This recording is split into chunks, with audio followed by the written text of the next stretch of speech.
And we are live. Um, Evening, everyone. Happy week. Happy Tuesday. I'm here with the Lady Dragon. And we are talking miniatures, tabletop wargaming, Warhammer 40K. More accurately, he's going to be talking and I'm going to be listening. Show what you're paying. First step every time we do this Tuesday. What's on the table? So what are you working on? A thing. She's painting her Venom for her Drukhari/Ynnari army. As anybody who's been watching my videos lately,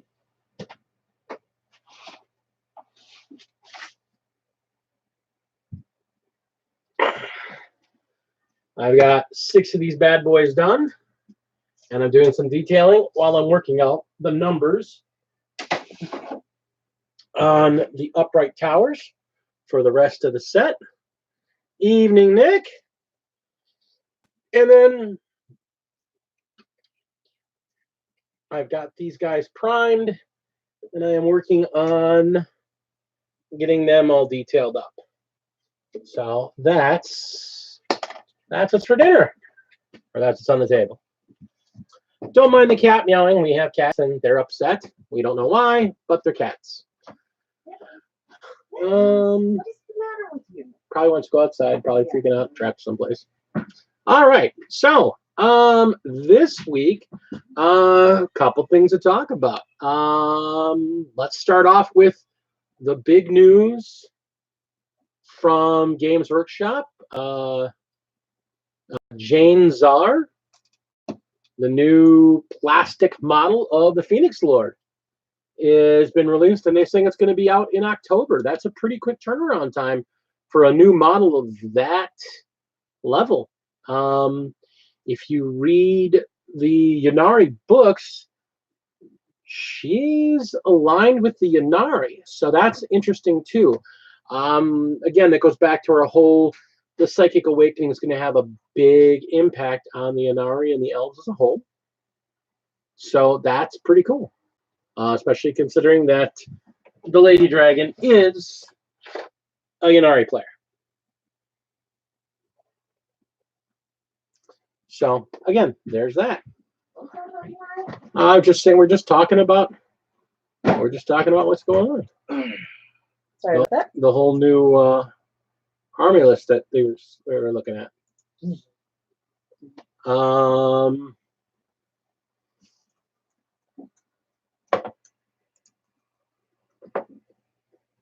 And Nick, just so it's said, Congratulations, you've gotten the promotion. you are such an awesome guy. I've made you one of my moderators. So if you see anybody being a jerk, you're allowed to get rid of them. Bing, bang, boom. What else is going on? Iron Hands. Wow, the communities cannot stop talking about them. And I don't blame them. I want them. I want them. I mean, I love my Space Wolves. But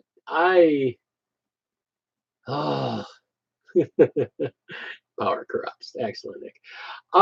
Here's the thing. I really, really like Iron Hands. I like the way they play. I've been looking at the way they play, and I look at the list that people are coming up with them, and a lot of the blobs, not even just, there's a really broken one that won't be able to handle large mobs, but there's a really good list I've been seeing floating around that uses a lot of anti-tank and a lot of rapid fire stuff combined with their invuln save and their ability to move heavy weapons.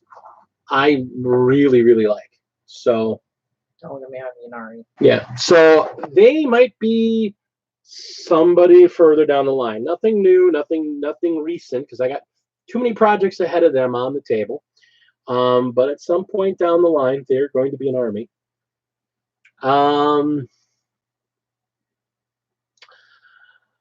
So one of the things that gets talked about a lot and doesn't get talked a lot about in the group I play with and the people I know is the competitive scene. Most of the people I know are casual players. There's a few competitive people. Jason's one of them. There's a couple guys at the main store I hang out with that play competitively. I don't have an army list to hang with a competitive army. I'm working on it though. When I get done with my Imperial Guard army, that's actually quite competitive. It's actually very similar to a couple lists I've seen. And on a slight little note, remember, kids and crafters, when you're done playing with your blades, because you never know whose hand. Hey! Do I have Brother Mathis? Do I have Freaker with me tonight? Even. So what I was saying, put the blades away. Otherwise, someone you know and love may get hurt. And in his case, if it was me, it wouldn't have been pretty. You bleeding is always pretty. Such a lovely sight. No, I meant what I would do to you. All right. So here's the thing. I don't really talk about competitive because I haven't been a competitive player. I enjoy to play. I play for casual. I just suck at the game. Mathos, Wolf Brother, how's it going, my man? You know what? You're actually on channel right now, so what are you wanting to show? Those figures I was just painting. I'm working on the girls. Yeah. Oh, they're over here. I want you to see these Mathos because I started working on my Imperial Guard. I apologize. They're Imperial Guard, but they're supposed to be Fenrisian Home Guard. So I wanted to make some Viking chicks. So I'm using Escher Gangers to make a unit, make an Imperial Guard unit that are the home guard for Fenris. So they're going to have the same kind of bases as my wolf army, but they're going to be a bunch of scantily clad Viking chicks. So to kind of give a little background on this for you two gentlemen.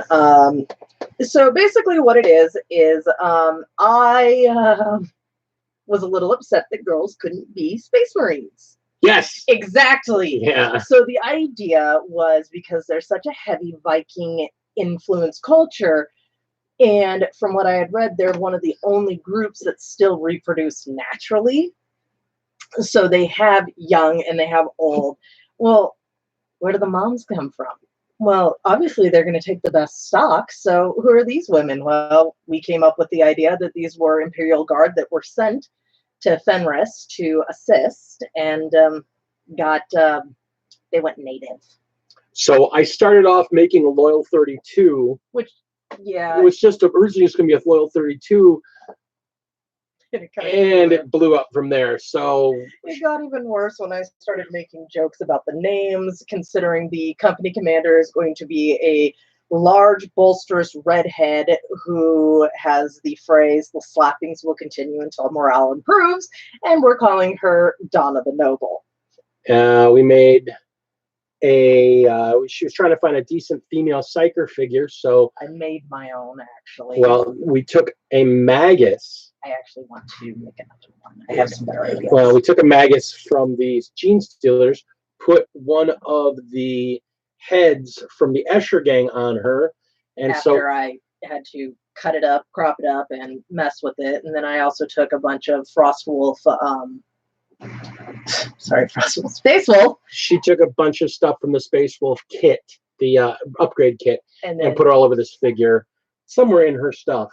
So I got to pull it back out to be able to use it. I couldn't even begin to tell you where she disappeared off to. But so now we've got the command unit. The company commander, we're actually going to be using a Inquisitor Greyfax, but we're taking off the shoulder pad and putting a Space Wolf shoulder on her instead of that big inquisitorial skull. We're taking off her head and using a and she's gonna be a redhead, obviously. We're gonna use again an Escher gang head on her. Remove a bunch of the other inquisitorial pieces from her with the power of Dremel, and replace them with other Space Wolf bits to make her, the commander of the Bad Wolves. Yeah. Yes. Yes. Yes, she did. does. And her legs and her shoes. Whew, love it. So, hi, Tina. So, but yeah, I've got a couple of ideas on how I can probably do her a little bit better and have her flush a little bit more with the group and the color scheme that he set up for these girls, than what I initially had. So there's that. And I can't wait till he does my knights. So that's the whole thing. I'm doing a Loyal 32 I started off with. Then I bought a Imperial Guard Apocalypse box. So they're going to have the 3 tanks and all that happiness. And then one of them is called the TARDIS. And then we bought we're using this whole Doctor Who-ish. It started as a joke. Sorry, I had to get some black paint. We're doing like a Doctor Who-ish theme to the whole thing. So I've got 3 knights.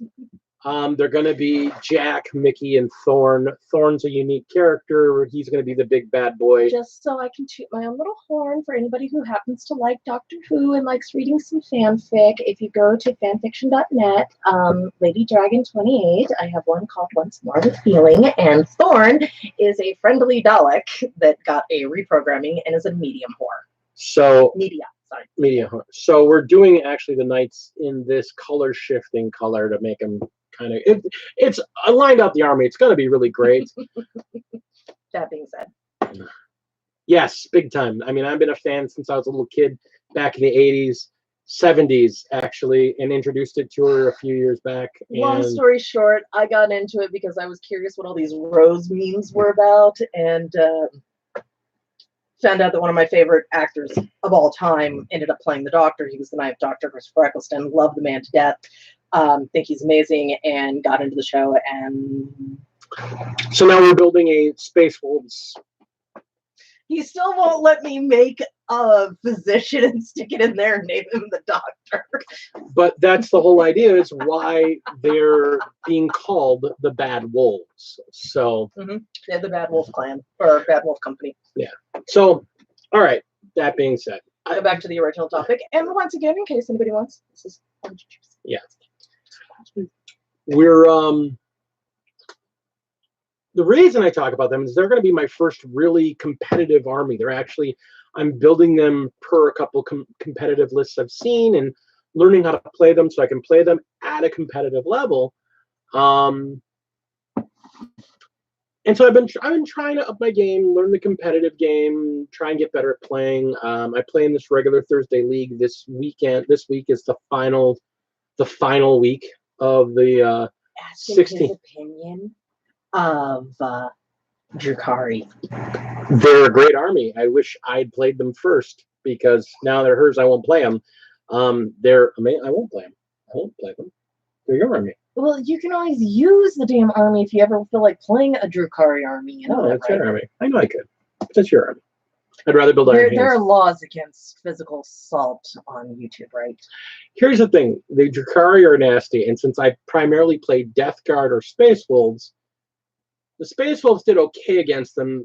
The Death Guard the Death Guard just hate them because they're so slow and the Drukhari are so fast. It's just like, so, which is why I'm looking to go to Imperial Guard Knight Soup.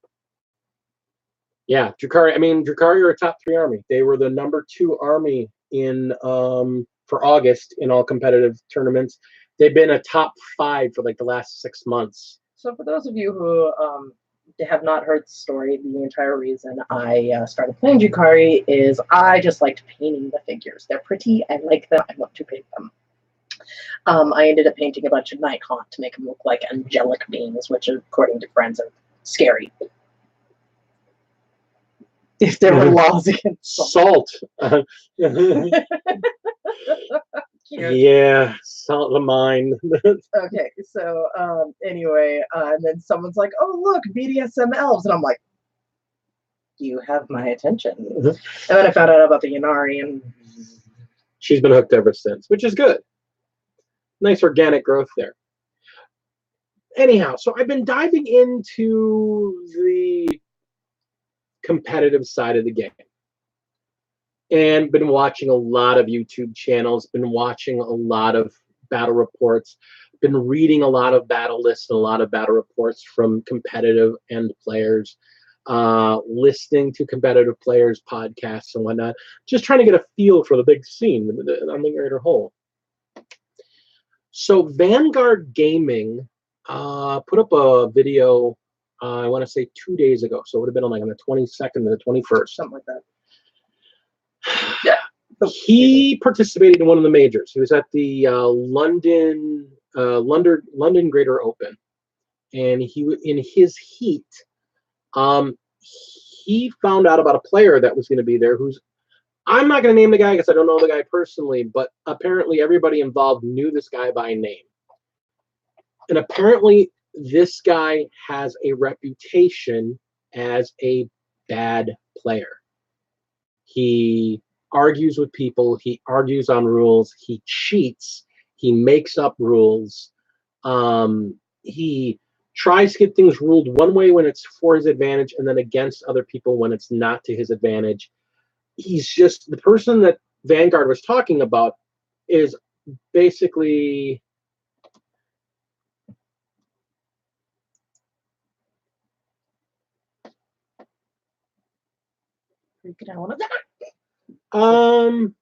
bug. Best way to chat with me.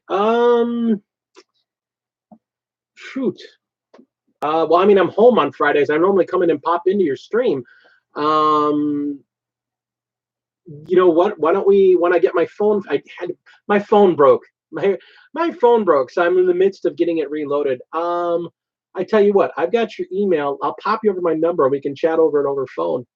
I'd love to. I would love to, and I'm sure when we get back from like a Friday night kill team, we'd absolutely love to show up on one of their live chats. Sure. Yeah, it sounds. I have no idea what content I can possibly provide except for comic relief. Have you ever watched their stuff? No, that's pretty much what it is. It's awesome. They just talk about stuff. It's cool. Well, I can talk about stuff. Yeah. So anyhow, Vanguard was talking about this player who has this horrible reputation, and he made it clear to the guy who runs the London Open that he's like, I'd rather not play this guy. I'll take the forfeit. He's like, no, I don't want to do that. And he's like, well, then you need to put a ref at our table. And they had to have a secondary ref there just to moderate their match. And the guy still ended up. And, you know, I agree with you, Nick. There is a dark side to competition. As somebody who used to play competitively a couple different games, I mean, when Mage Knight was a thing, I was a top 50 player in the nation for Mage Knight. I've played competitive. I've played competitive Magic the Gathering. I played it for decades before I gave it up. The problem is this guy has a reputation in that community, in literally the UK, not just even that little area.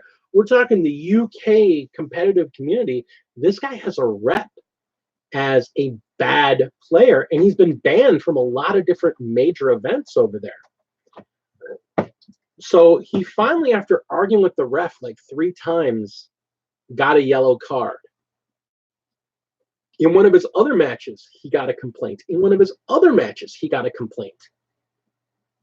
Are we noticing a trend here? He went 5-0 at the event. And because there is no cross-checking, one of the things I noticed, like in golf, if you're playing head-to-head in golf or a couple other games like that, you fill out your scorecard and then your opponent signs off on it so that somebody's checking your scorecard. Apparently, at a couple of major opens, they don't do that. So you fill out your scorecard and then you turn it in. So not only did he go 5-0,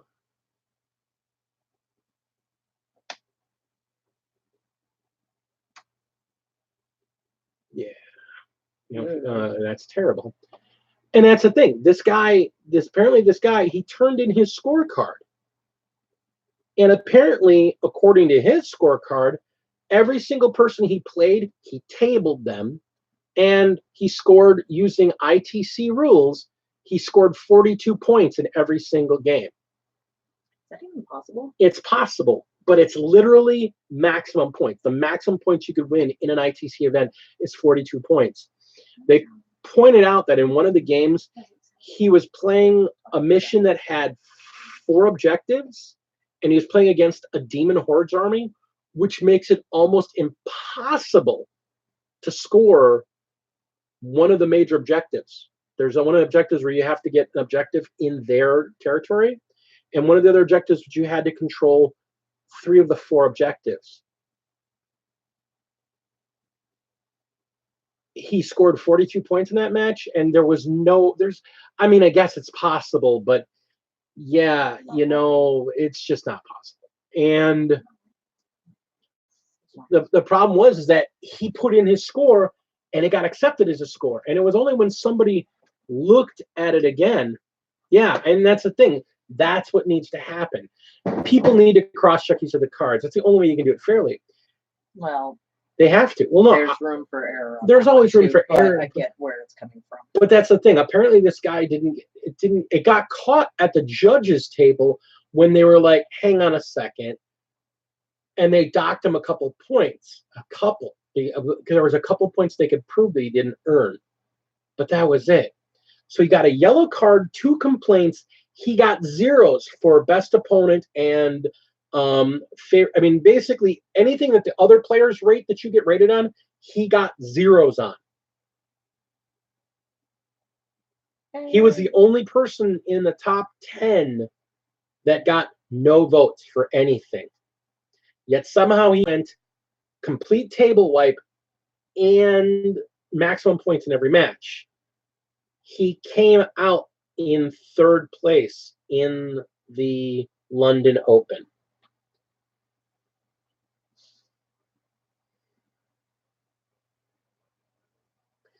Now, I'm not a judge. I'm not a game master, whatever you want to call it, whatever they call a referee in Warhammer. I'm not experienced enough to be able to make that call. But I am a person that is able to and has tournament organized games I didn't even know that well, but I understood how you keep a game fair. I'm an accredited judge for 2 other games. One of them, they just call him TO, the tournament organizer, right? I was a judge for a game that doesn't get really played anymore, but there was a healthy competitive scene for when it first came out, the D&D miniatures game, which was a competitive build your own army type thing. It was fun. It wasn't serious, but I mean, they tried to push it. They tried to push it as an alternative to Mage Knight and other games like it.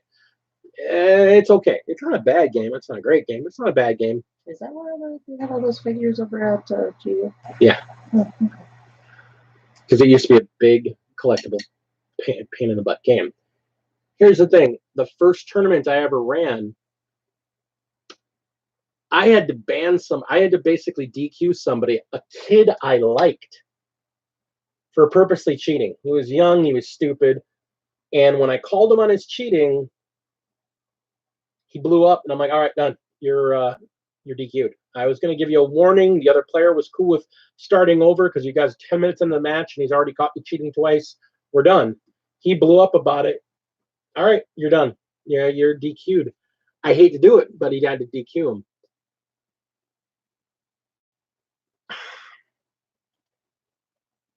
I can't understand how anybody at this day and age, in this world, in this level of social media saturation, how anybody thinks cheating at that level is at all acceptable anymore. I mean, or ever was. But I mean, honestly, you think about it. There was they had I think it was even at the LVO last year. There wasn't an LVO. It was at one of the big majors. There was a Tau player playing Custodes. I saw the video of it. There was a Tau player playing a Custodes, and he kept picking up dice, and literally you pick up the dice on a 3 and turn it to a 5 and show it to his opponent. And they showed him do it because they had an overhead camera on the match because the match was being live streamed. Apparently last year, the same guy that got third this year, he got caught. He would roll his dice into the ruins and pulls a couple 6s out. Or he'd roll a single die into the ruins and, I got initiative because he had a 6 sitting in there. It's a competitive game. And I'm not going to tell you to not be cutthroat. If you're playing a competitive game, your job is to beat your opponent. And I would never tell you to take it easy on an opponent. I mean, when I was playing HeroClix competitively, people were surprised because I'm such an amiable and friendly and happy guy. And we get the figures on the table and boom, I'm all business. You know, I come in and just start crushing people and they were like, whoa, Adrian, that's on a side we're used to seeing. And I'm like, when I'm playing for fun, we're playing for fun. And I don't really care. If we're playing to compete, bring your A game. That's the way I was raised. There's a lot of times you're just playing for fun. If you're playing with your buddies on the table in your living room, yeah, you got it. Don't wake the dragon. Thank you, Nick. Yeah, I mean, that's the thing. If you're playing for fun, you're playing for fun. That's why I kind of like this Thursday league I'm in, because it's a fun league. It's a very casual league. Lists are very fluid. We're not trying to crush each other. We're trying to test out new armies, get better at list building, get better at playing, get to know our armies better. I like escalation leagues for just that purpose. I'm thinking about the next time I get an escalation league, since I have a large Tau army on loan to me, I'm thinking about using that to learn how to play this Tau army I have on loan, because I can't tell the freaking figures apart. Every single one of them looks like I'm a dude with a box, and I shoot the box, and I have a thing on my head. I don't know what the difference between the freaking figures is. But I want to like them because they look like anime dudes. So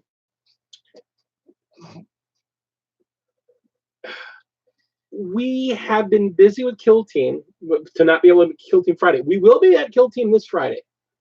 Barring her not being in agonizing pain, we will be there Friday. Well, if I'm in agonizing pain, I'll be there. No, but I'll be there late then. You're going to be there late regardless, dude. Shut up. No. We've had this discussion before. Hey, you can be offended all you want. And you can be offended from 72 inches in that direction, because that's basically how Tau play. Because they will not engage in glorious melee combat. I've introduced her to text-to-speech device. So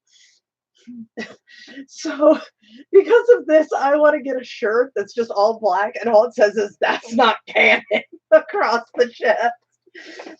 And then I need one that a certain somebody who's in this chat, he gave me, I think it's 5 steps to ending a match. Step 1 is to approach the table and announce yourself as an inquisitorial warship in high orbit. Step 2, announce that in the name of the Holy Emperor, God Emperor of mankind and Holy Terra, I hereby declare this planet/battlefield to be a den of heresy or Xenos beyond the redemption of mankind or the Imperium. Step 3, declare exterminatus. Everyone's dead. Step 4, everybody takes their figures off the table. Game's over. Everyone loses except for me, because now I get to go home. Step 5 is I look at her and go sit down. If I do that, then I don't have to listen to him complain about how the Drukhari player literally was just doing laps around the table. You ought to see the boots she has to go with the position.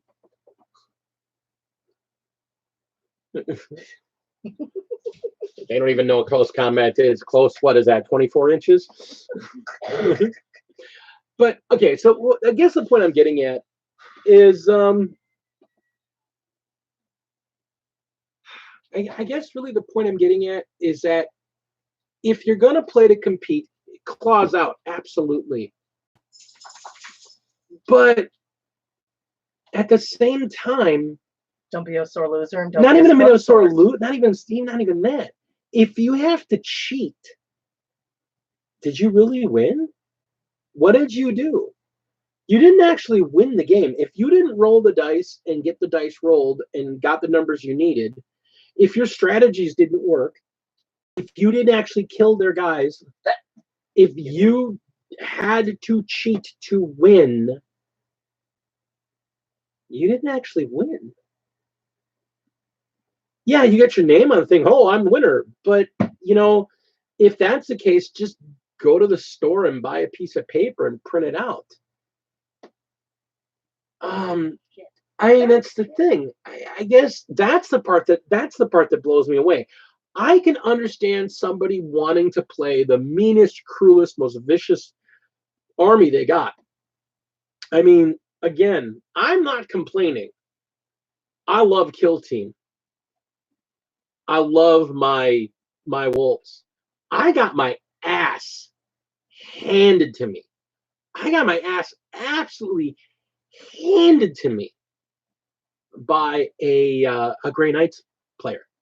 Just mopped the floor with me. Nothing I could really do about it. Did I like it? No. Nobody likes losing.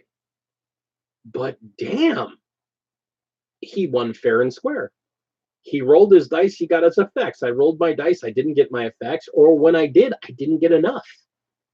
He beat me fair and square, whooped my ass, and I lost. He also beat me too in my very first. I've never played Kill Team before in my life.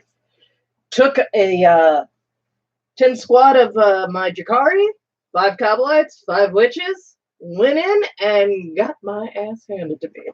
And but that's why you play the game. I mean, it was fun. Imperial Guard are supposed to be really, really powerful, unstoppable. And every time I played Imperial Guard with my wolves in Kill Team, I've tabled them. Every single time I've tabled them. I've played them 4 times. You don't have kitten. I'm just saying, I've played my wolves 4 times. Well, Kitten's on Imperial Guard. Oh, sorry, he was a custodian. Yeah, I played Imperial Guard 4 times, and every time I've tabled them. No, that was the dude who had Hans, wasn't it? Yeah, that was one of them. Yeah, I mean, Tina's got a wonderful Elven team that has. I think we're 1-1 now. I think she's beaten me once, and I've beaten her once, and that's the way it should go. And that's the thing. I don't fault anybody. This Thursday league I've been in, I'm batting about 500 right now. I don't win all the time. I lose a lot, and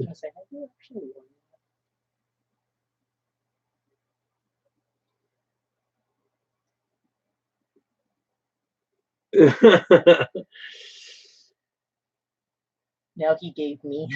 And some armies are better at better point limits. I agree, and that's absolutely it. And at different point limits, not only are some armies better than others, but you also have to look at. You got to look at the mission. You got to pay really close attention about playing the mission. You're not playing against them. You're playing the mission, and you have to be more focused. And I made that mistake too. I got so caught up in a couple of the games I was in that I was so busy trying to fight them. I wasn't worrying about the mission. And he wanted to destroy the Jakari players. So I had a mission where if I had focused on the mission rather than on the player, we were playing.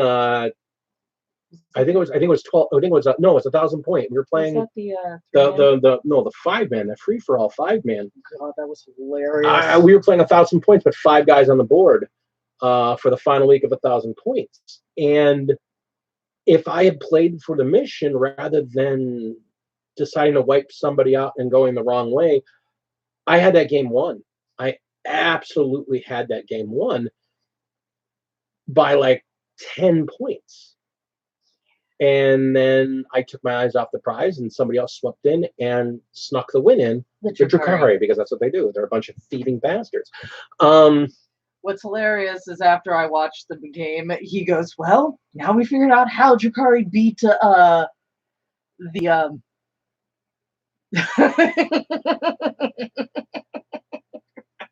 Yeah, and that's the thing.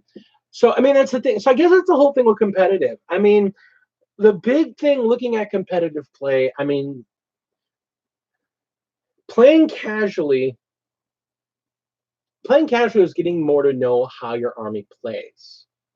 Playing competitively is understanding the mission and how it's the best means of scoring points. I'm good at missions, aren't I, Tina? I've seen people nearly table their opponent but still lose the game because they were so far behind on points because they weren't trying to score the points. Yeah, and that's what you got to do. Every time we go into Escalation League, I have to remind him. He goes, Shannon. I'm sorry. Yeah, hi. He goes, honey, remind me. Eyes on the prize. Stick to the stick to the plan. Mission. Stick to the plan. Stick to the mission.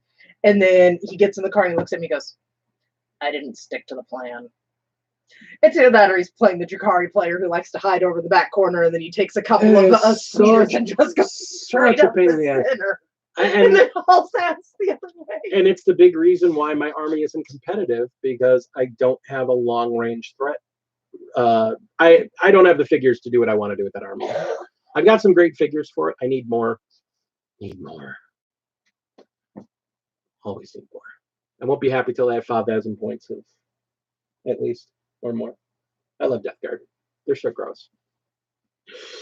But there's a reason why you don't see Death Guard in competitive play.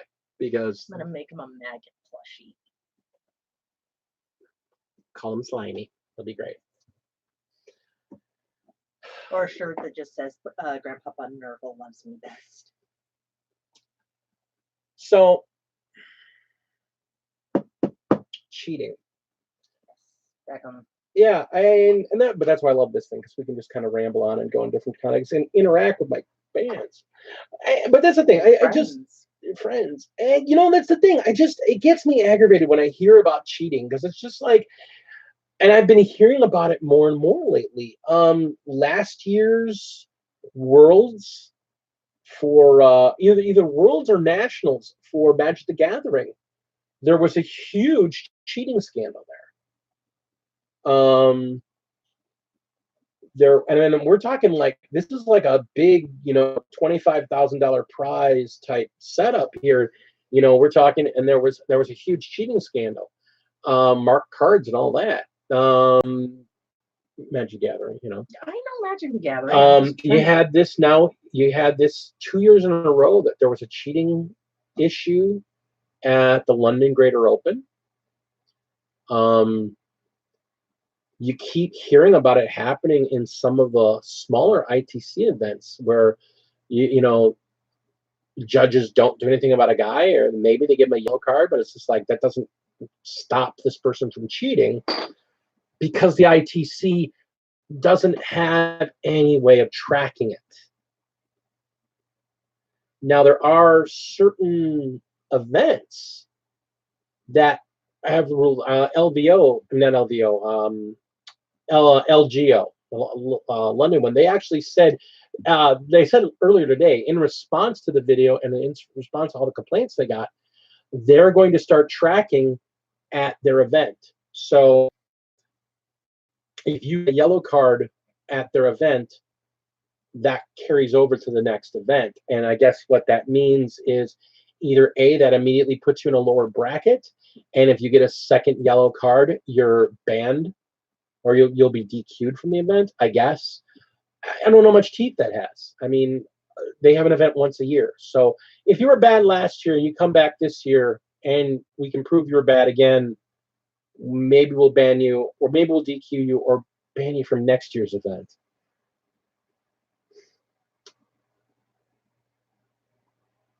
One of the biggest problems I have with the whole ITC format is that it's open, which is great, but nobody's really in charge of coordinating data. It's all volunteer driven. And I think it needs to go back to Games Workshop. Wizards of the Coast have their Wizards of the Coast have a system for all their competitive games where it's tied to your account. You have an account with them. You have a number, and they track you on that number. So they track what events you're at, how you did. They track, and it's not just for Magic. If you're a Magic player and you play in their D&D and you can play in their other competitive games, because I know they've got a few, all of them tie back to the same account. So they can kind of track what you do. And if you get a strike for cheating or for a judge going, that's not cool, and gives you a warning, it goes on your account. So that stuff gets tracked. So you can have people that get banned from any Magic the Gathering event for a year at a time. You have people that have been given bans. You have people you got a 6-month warning ban, or you're in a 6-month probation period where if you get any type of strike during that 6-month period, you're going to suffer a 1-year ban. You look at online games, things like the competitive scene for, say, Overwatch or League of Legends or any of the online games. I don't know. I don't have a lot of faith in Blizzard and its ban hammer. But the thing is, they still have it for the competitive scene. It's a big deal. They do a lot of checking on that and cheating and whatnot. Shit. Supposed to be black. And so they track and they keep track of what you've done, and repeated things are the same. They'll get you banned. They'll get you kicked out. They'll get you suspended. Excuse me. Because we don't have a central body. We don't have a central organization. We have a repository in the ITC and the website that goes with them. Yeah, they really do. I have not played. I played League of Legends like this much, but I played. No, I didn't play Overwatch. I played Storm. Oh, Heroes of the Storm. Heroes of the Storm, which is basically League of Legends but with Blizzard things. And I love the way that works. People can watch. You cheat, you ban, you can have people report you in game. It reflects on your account. And if somebody reported you and it's not fair, you can appeal it and they'll look at it. Yeah, well, I mean, that is. See, this is what I was talking about, is the whole Blizzard thing is, well, they're being mean. Well, you needed. I got chased out of World of Warcraft because of shit like that. Yeah, I mean, Blizzard has a god-awful system for that.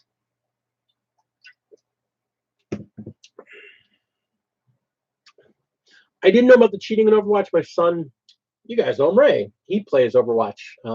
Did. He does. Does he still play? Yeah. Last I checked, he wasn't. He was on it 2 days ago on my computer. Anyhow. So I mean, I'm preaching to the choir here because I'm pretty sure everybody that knows what I'm about and everybody I interact with knows how I feel about this, and pretty much everybody I know feels the same way. That cheating bad, good sportsmanship good. And now, ladies and gentlemen, you now know why I don't play competitive, like serious competitive. I'm horrible. I have poor sportsman's conduct. I'm a sore loser, so I just don't play. I love watching. Don't get me wrong. And she plays casually. She just recognizes that, but she just recognizes that she doesn't want to play competitively for that kind of reason. So, and that's cool. I'm okay with playing casually. So, let it be known, anybody who does a tournament with me at the Games Workshop that I like to go to, last place is mine. Back the hell off. And now I'm going to hide over here. All right. So I guess we're going to move on to our next topic. There was another topic? Yeah, we've rattled along about this. We should pick another topic. I wasn't aware you had another topic. This was the only thing you were rambling about on the way home from work today. Well, that and other things that we don't talk about on this channel. Yeah. So I guess we're at the 40. We're at the halfway point. So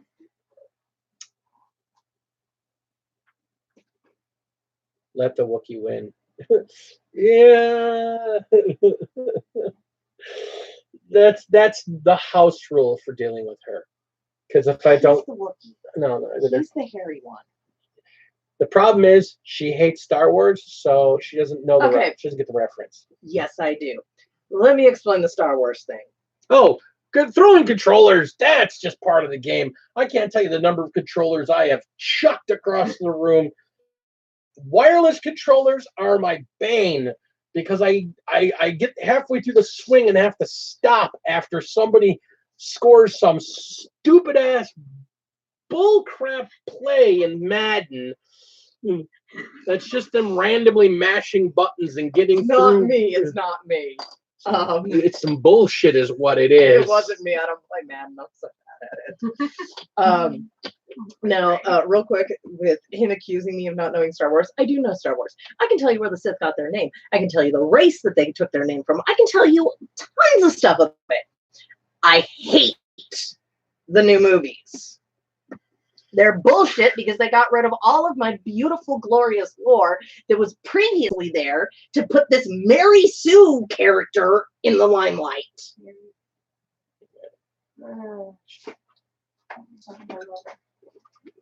I'm done.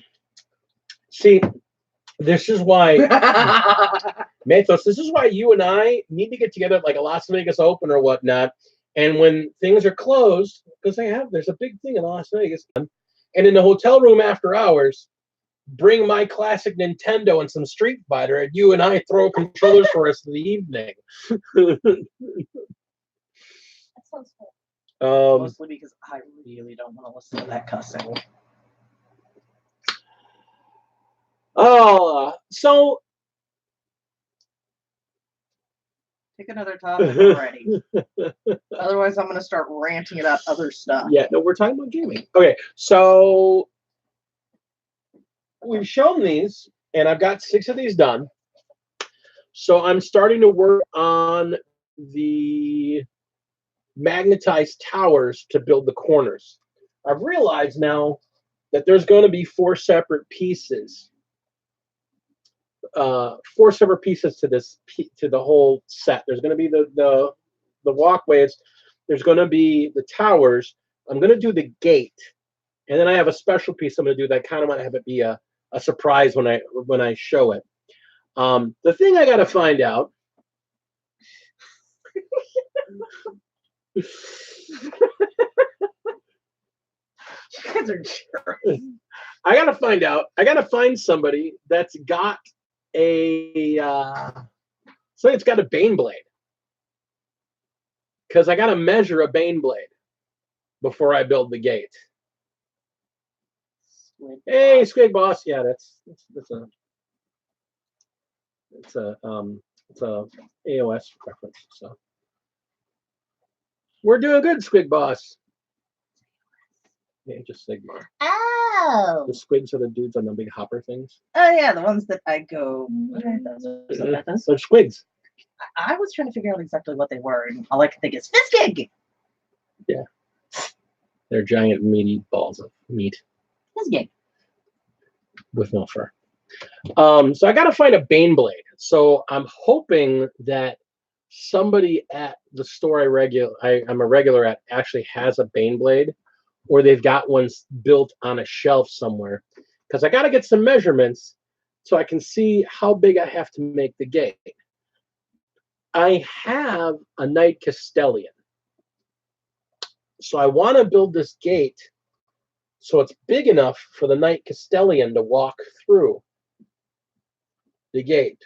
But I don't know if the Castellan is narrower or wider. I think the Baneblade's actually wider. So I gotta find a Baneblade measured, or I gotta find somebody who's got the actual measurements of this thing, because I want to give it some room either way. Because I want to be able to actually set this thing up, drive a Baneblade through the front gates, just for the heck of it. I don't own one. Ray wants a Baneblade. He actually wants to build the Octoblade. So I'm gonna pretend I know what that means. The Octoblade is a Baneblade that you magnetize, Oh, so you yeah. can play any of the 8 variants. Mm. Now that all 8 variants come in the box. If we have anything for your throat, it's going to be in the medicine cabinet. I don't think we do. I don't have any throat spray. Yeah, there might be some throat spray. There might be something like that. Medicine cabinet. Yeah, beginnings of fall in Wisconsin, everybody's got something going on. Allergies or just sick or colds or everything. So, so if anybody knows dimensions, the actual dimensions for a Baneblade, or knows where I can find those later on, throw them in the comments down below, because I'd really appreciate it.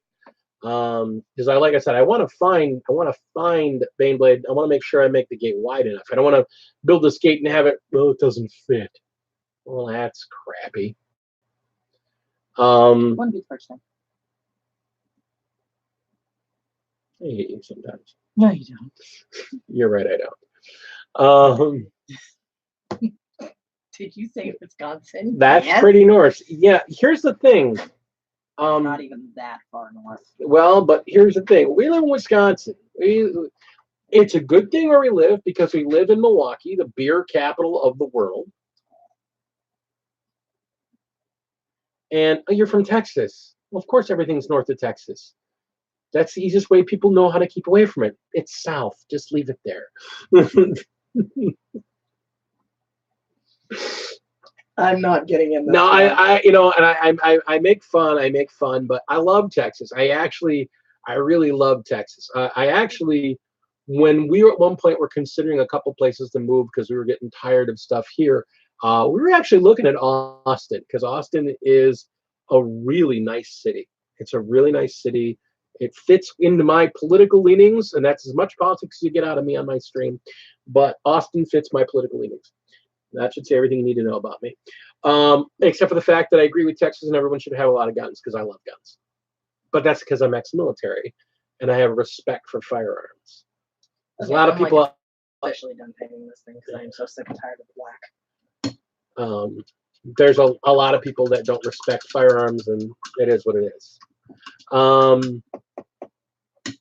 What? No, and I'm looking at it going, no, I shouldn't keep going because I'm almost done with the bloody black. But if you want to be done with it for now, don't get yourself burnt out. Well, I was supposed to originally do my Corvex, remember? When you're all done with these. No, when I finished that group of witches, which I finished. Okay. Because, and well, there's until you seal them, and I put their turf on them. All right. Don't forget there's my cabal. Okay. I'm not allowed to play with the spray cannons. No, she's not. And it's not because I did anything, it's because he's possessive. Don't buy that.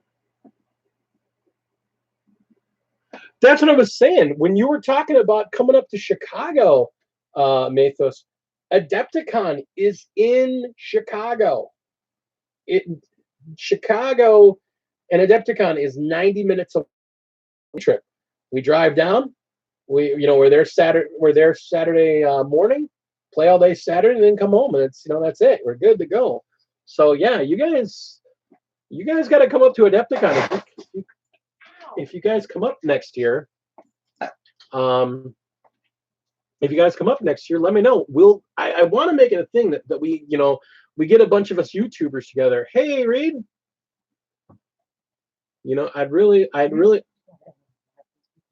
I'd like to get a bunch of us YouTubers together just to kind of, if nothing else, go out, have some dinner and, drink a beer or something.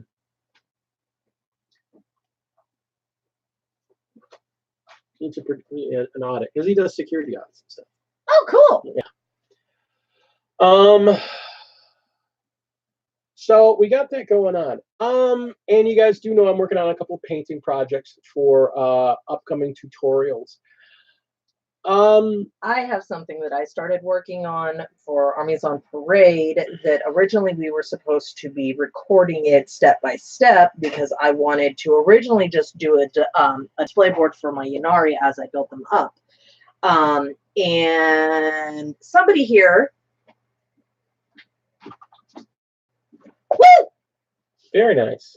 Sorry, I was reading what Reed said. Congrats, that's awesome. I love painting. Um, but and then he had this crazy idea of subjecting you guys to me as a video blog and going, "Look, I did this. Praise me."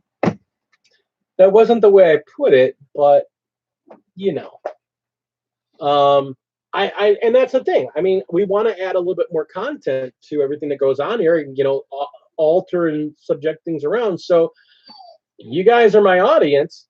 What do you guys think? Would you like to see just some unfiltered work of her working on terrain projects or other build projects? Do you think that'd be cool? You think people want to see that? Because if you do, it's easy to do. We set up a camera. I've got multiple angle cameras we can set her up with and just have her start building their terrain. Maybe even like a live feed when she's working on it or whatnot. I mean, it's an idea. It is. I don't think it's a good one, but it's an idea. With all that's going on, I mean, I want to put together a nice package to send off to the next person that wins the subscription pass on. But the problem is I'm not even at 400 viewers yet, and I wanted to do it for 5. It's at least I didn't break the first. Thin your paints. That's the best. Read, thin your paints, thin your paints, thin your paints some more. If you have to do it in 2 coats, do it in 3 coats. You're fine. Do it thin, and you don't ruin the figure with all this glop on there. You shouldn't paint it with crayons. I had to strip my succubus for that very reason. So, and that's great. I'll have to hit Ray up for those pictures. And in honor of Mythos and Freak, I'm actually thinking about for this Tuesday thing, kind of doing maybe doing a small segment on, hey, people sent me some pictures of the stuff they did. I know Nick has been working on some nights and he really wants to show them off and he really wants to show the people. Consequently, I've seen pictures. I want to see They're them. amazing. I'm not going to be able to physically see them until Friday. I think. Well, Friday. I'll see him on Friday. One way or the other, I'll see him Friday. Well, no, because he doesn't always show up for Hilton. Yeah, he will if he doesn't want some of these. Phrasing! Language! Context! Yeah, I'll strip your succubus. All right, fine. Stop it, you. So, given that you guys do like an art thing too, I mean, I don't want to directly steal, but I think maybe focusing on my local community, because I'm very lucky. I have a very large local community of some really, really talented painters that do some incredible work. I mean, Tina's one of them. Tina does great work. Oh my gosh, she's so good. Jason's work is phenomenal. We don't talk about that. We don't ever put Jason's stuff and my stuff together because both the Carrasquillo gentlemen are great painters. I love their work. So I think maybe doing and I want to toot my own horn. I actually have a 3,500 points of Death Guard that I'd love to do a paint showcase of. I've got no, I have 3,500. I got about 3,000 points of Space Wolves that I'd like to do just a nice these are what I've painted, these are how I paint them type showcase of them. I think those are both, they're easy for those of you that run channels. They're easy content, and they're showing off stuff that I've actually done, so I can show my growth in the hobby over the last 7 months. And that's the thing I got to remind myself, and I got to remind people that I think, because I got out of the game in the mid-90s, and I didn't come back until February of 2019. And since February of 2019, I've painted probably close to 8,000 points worth of 40K figures, probably a little bit more, probably close to 9,000 points of 40K figures, plus all the terrain I've painted and whatnot. And people look at me like, how do you paint so much? Well, No life. I mean, really, I mean, If he's not home or working on Mathos, epic your life, man. Take care of your lady. We'll see you later. have fun. But yeah, no, he spends most of his time working on this, working on content for this, or working on his stuff. And I am a nerd. I draw, or I'm writing, or occasionally I come in here and I sit with him and subject him to my music, which makes him crazy. So that's the thing. And I paint. And that's the thing. I've taken this as my hobby. A lot of my other dabbling hobbies I've let go aside because I just don't find them as enjoyable. I guess the really odd thing is I don't watch really TV almost at all anymore. We really don't. I don't watch TV. I mean, I was watching it a bit. I mean, football season, I'm watching the games. I've been watching the games, but that's, yeah, I mean, TV has become a non-thing.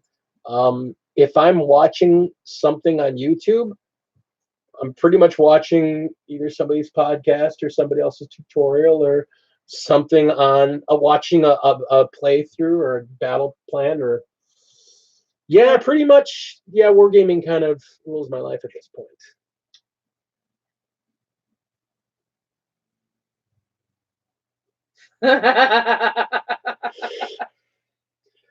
No, I ain't actually. I will show you my secret. I have a great secret to painting.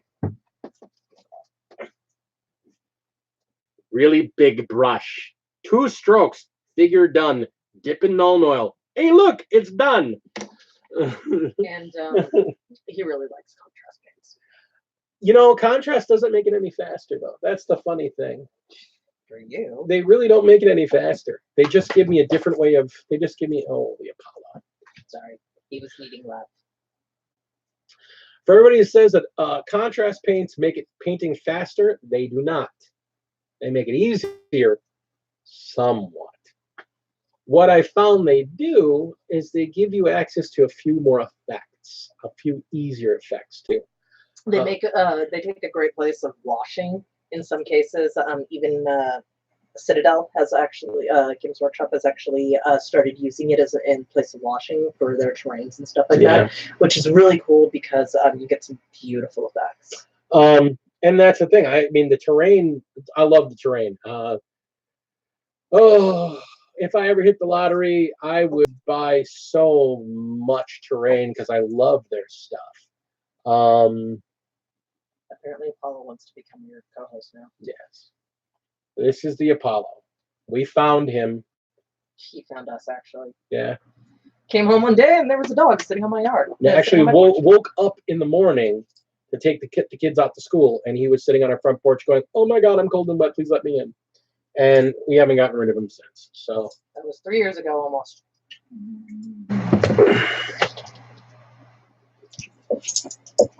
And he loves his daddy. He's a big dope. He really is. And I guess one of the other things that I love about the whole hobby is the fact that I include the whole family in it. I can't explain. Tina and her family are yeah. Such a big boy.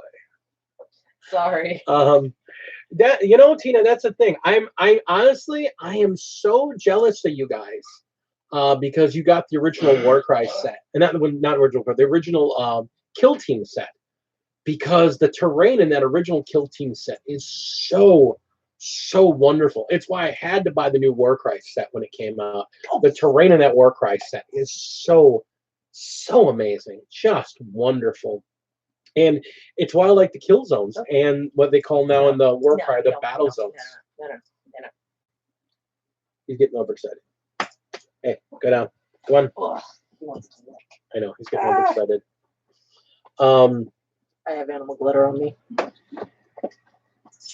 But what I was saying, Tina's family, they're a perfect example. You've got Tina and her husband and her brother-in-law and their son and their young sons. I don't even know. There's Karaskia peoples. I mean, their whole family comes in, and it's so awesome to freaking see. I cannot explain. I cannot express how amazing it is to see. I mean, I got my kids excited about it. Here's the thing: get the figures that they painted. I think they're right over there. They're actually behind us. I'm I'm not getting getting on because I don't want people to see my butt. Yeah. Okay. So, Nobody I mean, knows. my youngest just painted her, almost done now with her first squad of Chaos Marines. Chaos Marines doing the Emperor's Children. Ray's got almost 1,000 points of his army put together. Shan's got 1,000 points, but she just got to finish building them and painting them. And actually, 2,000 points bought.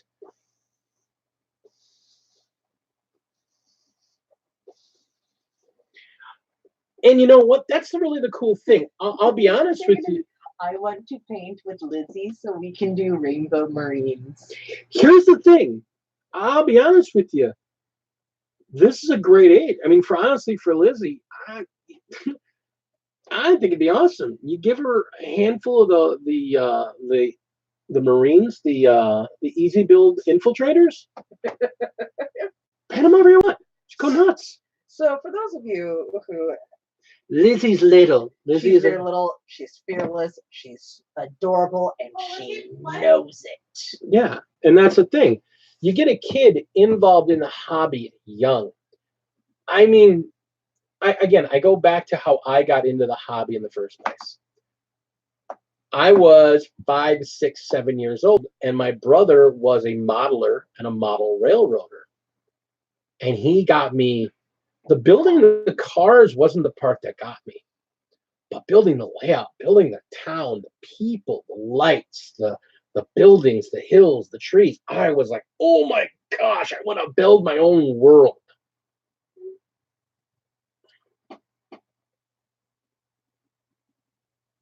That's awesome. That is so awesome.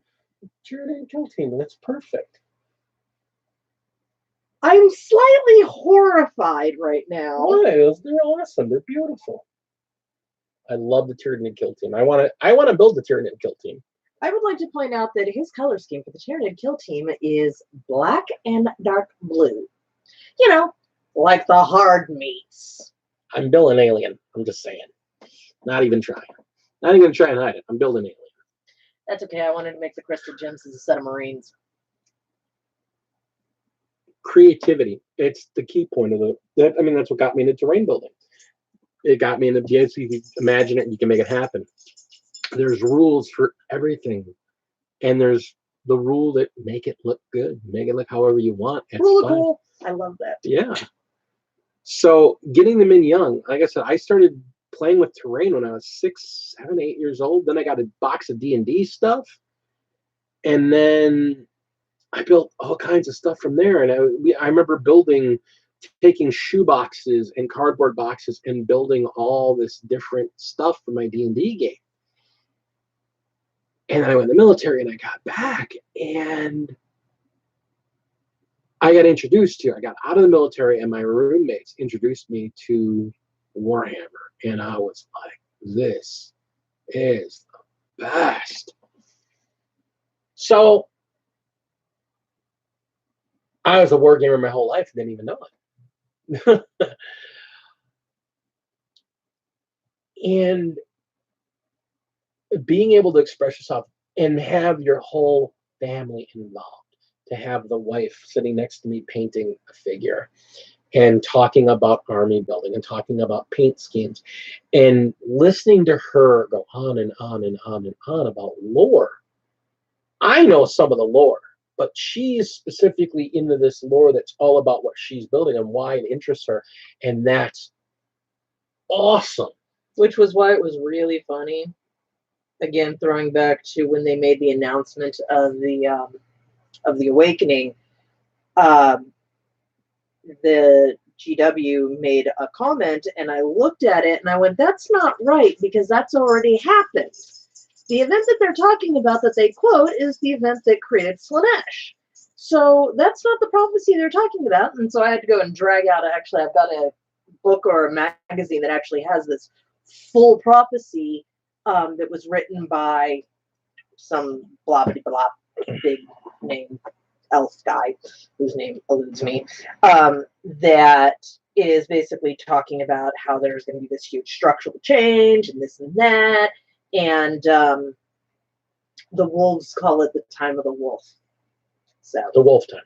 the wolf time. So And it's interesting, but that's a whole thing. It's the what part of the lore do you love? I love the story behind the wolves. I love the story behind the Death Guard. I love the lore between both those armies. It's kind of funny. I really like the Iron Hands, but the more I read about their lore, I'm like, these guys are despicable. They're horrible. I mean, they're terrible, terrible people. They're not chaos driven, but they're certainly they are grimdark. Raiders. These guys, the Ynnari, I mean not the Ynnari, the Drukhari Raiders come to their planet all the time for slaves, but they're coming for civilians, so the Marines don't care, because you're only going to get the weak ones anyhow. They have this real mentality of the flesh is weak. Let the weak die and the strong may live, and if it's weak, replace it. So they have a really bizarre, very survival-based mentality. I love them. I think they're great. They're amazingly grim and evil, and I love that. what I like about playing Ynnari is the fact that, unlike the Drukhari, who are insane and all about, hey, if it bleeds, maybe I can fix it.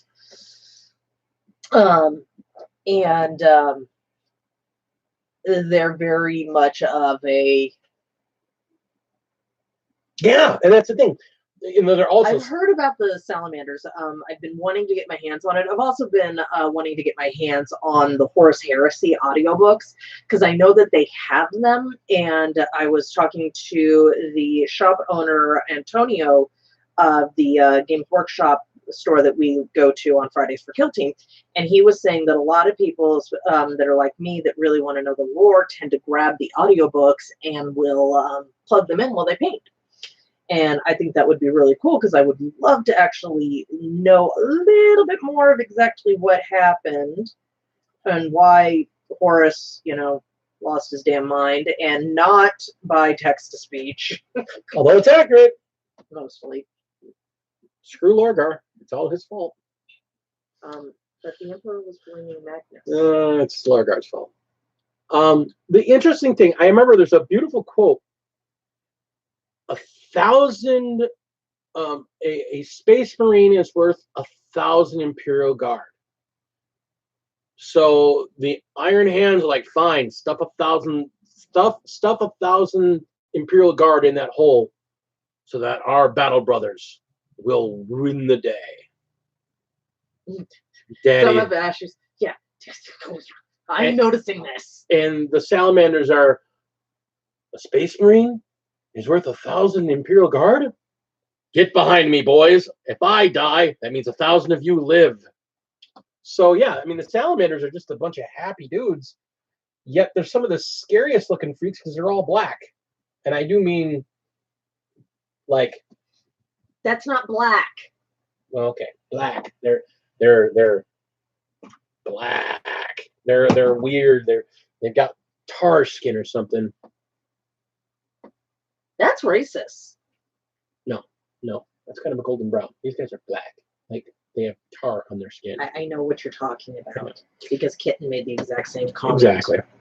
And the Emperor's like, I'm never doing anything like that. Right. You're on book 8 of the Heresy.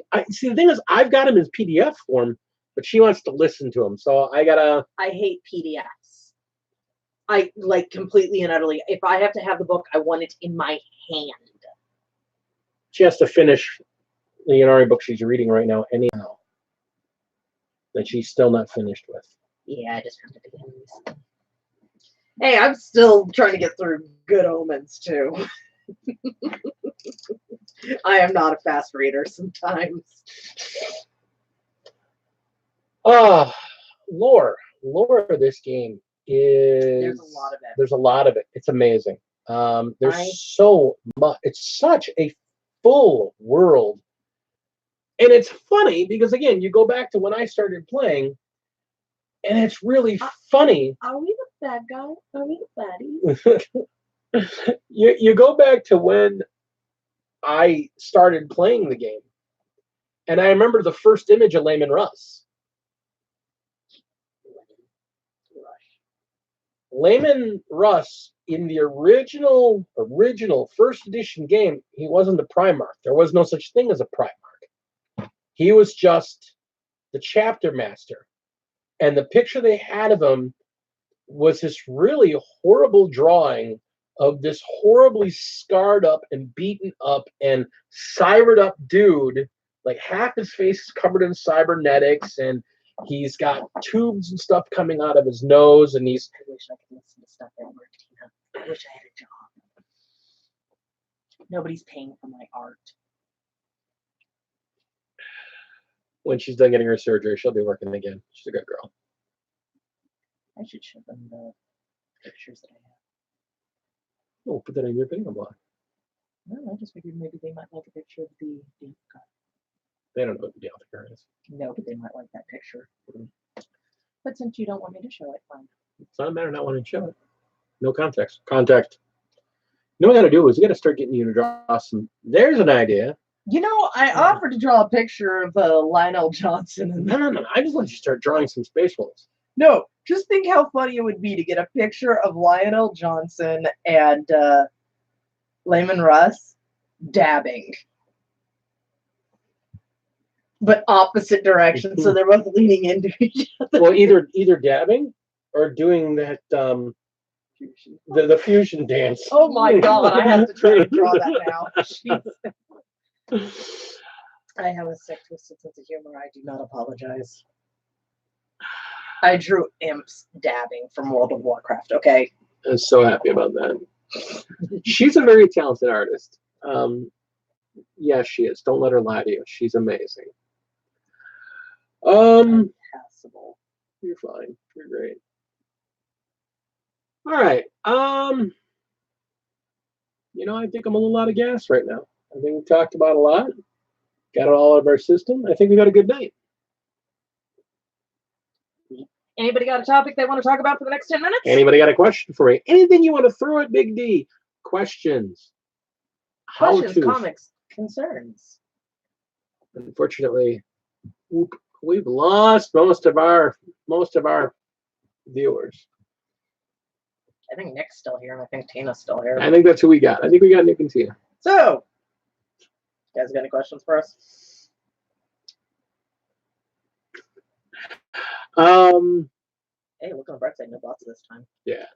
No, I want to tackle my Imperial Guard army. I got the first squad of 10 built. They're about half painted. I got 3 done. I got them half painted. The rest of them are almost like half done.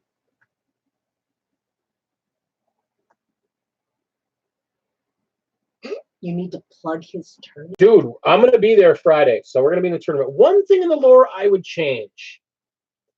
One thing. Oh, I know the one thing I would change. Somebody would drop kick that idiot word master before he had a chance to create the religion of the God Emperor. no, because the problem is you need that for the game to work. You need the bad guys. You have to have the bad There guys. are bad guys, but we don't need to be a bunch of zealot, Nazis, space Nazis. Oh, come on, that's the best part of it. No, It makes it kind of hard to learn.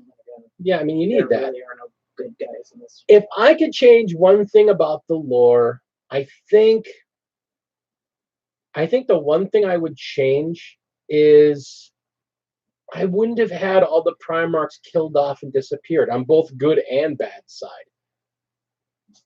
I think, honestly, all the big armies need to have all their big dudes. I think you need to have the guys you called to. I think each of the Chaos Legions and each of the, or most of, at least most of the Chaos Legions and most of the Loyalist legions, I think they should have their big guys. The Imperium has it. I mean, you got Belisarius Cawl for the Mechanicum. You've got a couple of the guys for the Astra Militarum. You've got Yanid, and you've got Kane for the Elgar. Because they don't give you the laughing god. Yeah, I mean, I think maybe if I had a way to change the lore, I think more of the big players would be available. If I was to change like anything major to the lore, where it's actually a major shift in the story or anything, Pride cometh before the fall. I think the one biggest flaw they've had of anything, I think the one biggest flaw in the storyline they've always had is there's no growth. The only way there's any growth or change I'm blowing your ass up is whenever somebody gets new models released.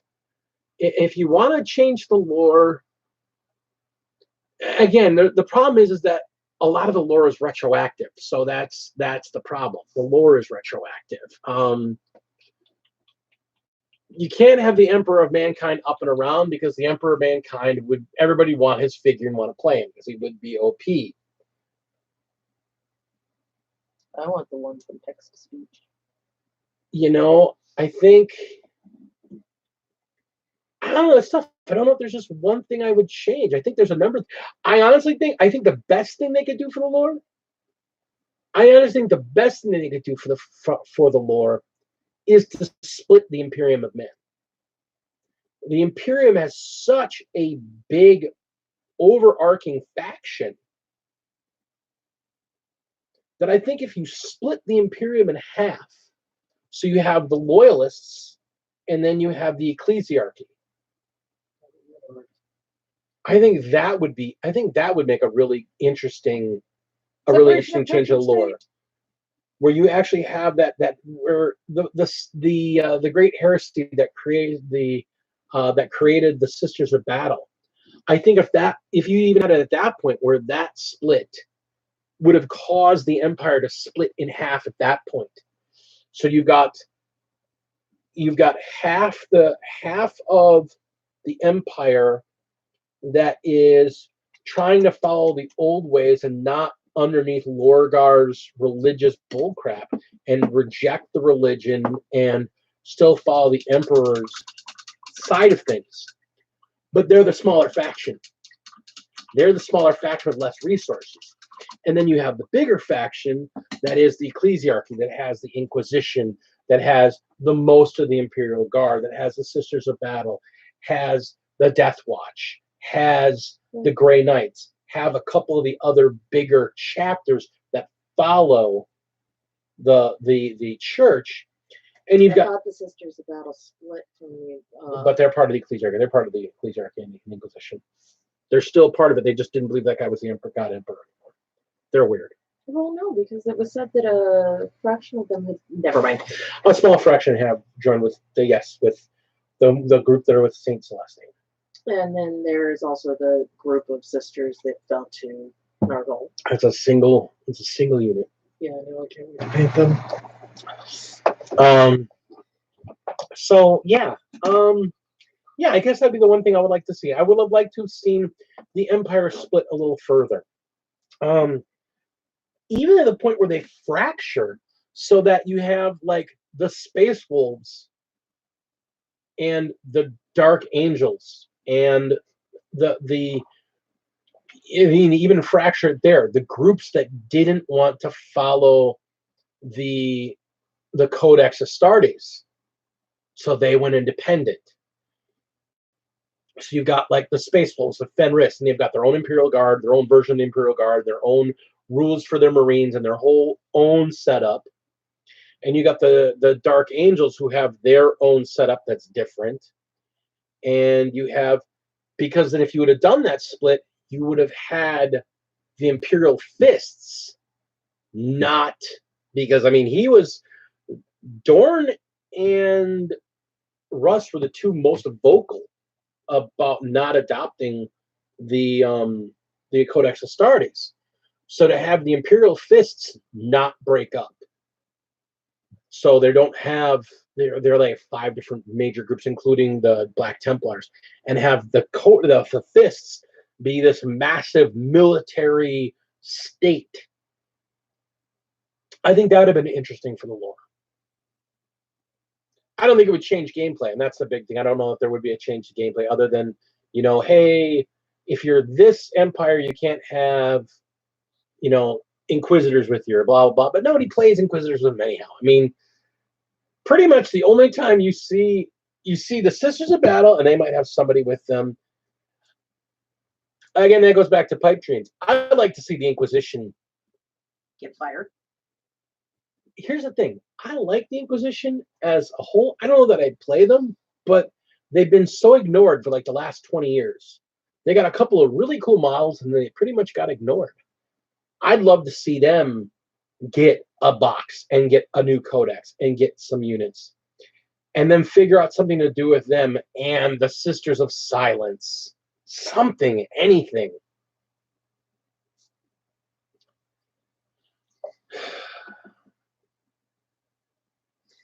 And a shout out to our dear friend Ben, who is okay.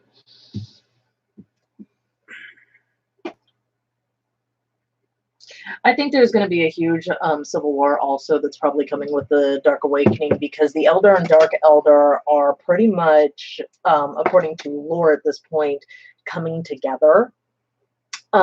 Except for a Vex group. There's only a couple. There's, I think, one group within the Eldar that are resisting, and they are heralding the Ynnari as the basically the coming destroyers.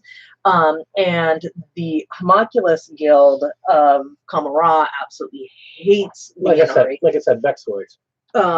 But also the leader of the Cabals can't stand her either, and he's got a death thing on her, and he's killing anyone that's left in the remains of Kamara that are siding with the Ynnari. And most of the witch cults have actually left, and they've joined her as well. So she's got a huge thing. Plus, she's got like 2 groups of Harlequin that have also sided with her, and she's sided with Raboot Guilliman also. So she's got the backing of actually a portion of the Inquisition is actually backing her, and there's a huge backing within Guilliman's people, and the Wolves are also backing the Ynnari as well. So I think we are going to possibly end up seeing a civil war play out with Raboot deciding to, as the only currently living son. I think the other interesting point about this, the whole thing with, and this is something actually Manthos pointed out to me, the books that you're reading, between the end of 7th and the current date in the game, 100 years have passed. Yeah. But that's the problem. It's still the same year. So man, that's where I'm confused, because it literally, there's 100 years between Raboot getting woken up and Raboot going on now, between the end of 7th and now current 8th. 100 years have passed. But according to the lore, it's the same year.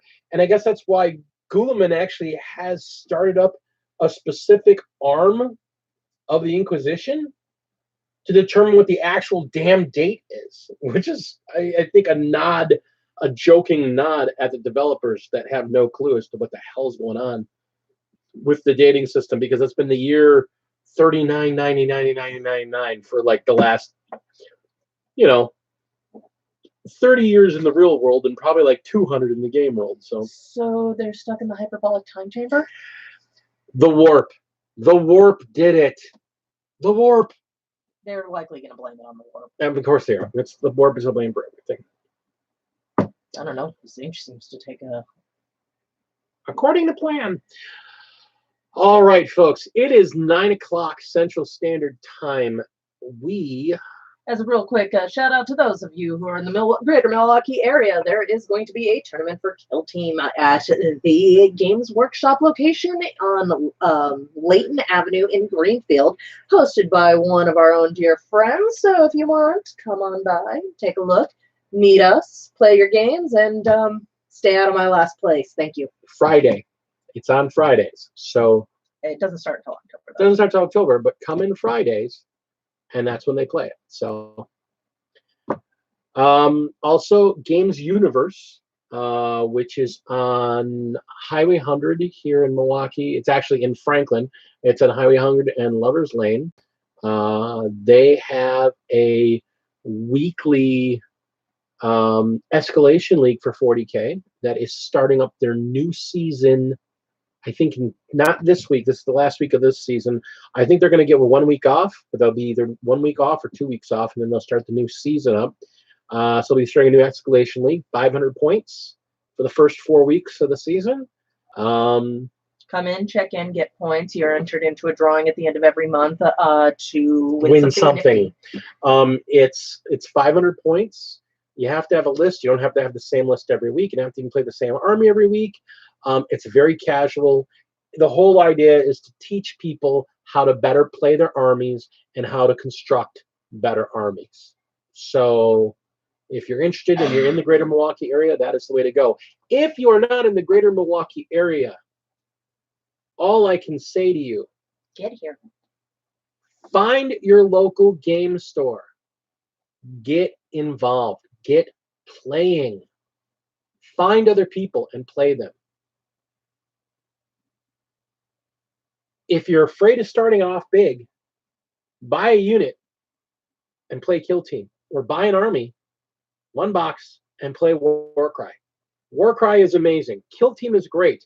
They're a great starter to get you into the game and a great introduction to getting you playing wargaming. Wargaming is a hobby for life. There are so many aspects and there are so many great things about it. I cannot suggest it enough. It is a great game for young people. It is a great game for old people. It's a great way to keep your teenagers off the street and out of trouble. It's Because also, if they do this, they don't have any time for drugs. they don't have any money for drugs, and they don't have any time to get into trouble. The other great thing about it is, honestly, it's something you can do. It's artistic. You can express yourself. You can spend time with your family doing something together. I mean, the time we built this bench, to build this bench, so I can sit 3 people in my family, we can all sit down and build figures and paint figures together and pass them back and forth and talk to each other. Wargaming is a hobby for life. Wargaming is a hobby for family. So, this is Big D and the Lady Dragon, and we're signing off. Epic your game, epic your life. Game on.